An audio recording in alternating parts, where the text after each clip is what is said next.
1 वाटी उडीद डाळ आणि 2 वाट्या उकडा तांदूळ 2-3 पाण्याने स्वच्छ धुवून भिजत घाला, किमान 7 तास तरी. 7 तासानंतर आपला तांदूळ आणि डाळ खूप छान अशी भिजलेली असेल. हे बघा किती सहजपणे तुटलाय तांदूळ. मिक्सरच्या भांड्याला सगळ्यात अगोदर उडदाची डाळ आपल्याला बारीक अशी पेस्ट बनवून घ्यायची त्याची.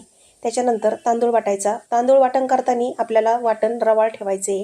वाटण केलेले डाळ आणि तांदूळ आपल्याला एकाच भांड्यात घेऊन चवीपुरतं मीठ घालून त्याला एक किमान 10 मिनिटं तरी आपल्याला फेटून घ्यायचं. आणि हे पातेलं आपल्याला एका उबदार ठिकाणी ठेवायचं आहे. पातेलं ठेवताना खाली नॅपकिन ठेवा आणि वरतून एक पातेलं पण झाकण ठेवा, जेणेकरून आपलं पीठ सकाळपर्यंत छान फुललेलं असेल. एका छोट्या भांड्यामध्ये 2-3 चमचे पीठ बाजूला काढायचे.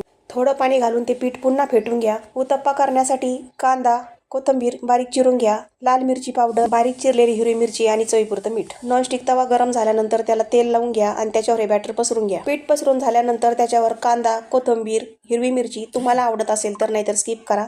लाल मिरची पावडर आणि मीठ घालून उत्तप्पा छान भाजून घ्या. खूप छान आणि जाळीदार झालेला आहे आपला उत्तप्पा, तुम्ही बघू शकता. थंडीमध्ये आणि उन्हाळ्यात डाळ तांदूळ भिजत आणि काही खबरदारी जर घेतली ना, तर आपला डोसा, उत्तप्पा, इडली कधीच बिघडणार नाही. आता ह्याच पिठापासून आपल्याला पेपर डोसा बनवायचा आहे.